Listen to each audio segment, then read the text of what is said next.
So dito nga mga guys, may pinagkakabalahan yung ate ko. Bagong gising niya ako, di ko nga alam kung anong tinitignan niya. Kaya tara, samahan niyo ako. Bago ang lahat nga po ay magandang umaga nga muna sa ating lahat. Dito nga mga guys ay wala pa nga akong hilamos niyan kasi kagigising ko pa lang. Madami pang muta sa aking mga mata. Tropa, solid followers, meron pa akong good news kasi yung isda ko po mukhang nang itlog na ata yung white princess ko kasi meron dito parang mga butil-butil ng bigas ba to? Bale yung white princess mga lodi, ito po yun.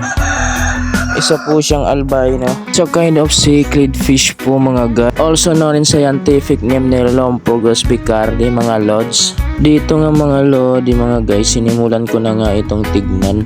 Akin nga po itong ginahandaan kasi baka po ma-distract siya, mabulabos po siya sa kanyang pangingitlog. Ayun po guys, so nakikita nyo. Dito ay lumipat nga tayo ng view para mas makuha natin ang magandang angulo. Ayan po siya, nahihiya po yung mother mga guys. At dito ay lumipat tayo ng mas magandang pwesto para makita natin yung mga itlog. So guys, ayun po guys, so klaro na yung mga eggs ng ating albino white princess po. Oh. Kita niyo yung guys, ayun po yung mga itlog. Oh. Binabantayan po ng kanyang nanay. Saktong sakto to mga guys, after 1 week or 2 weeks parang mapipisa na ito, kaya ating abangan to mga guys. Shout out pala sa mga solid followers, thank you for watching.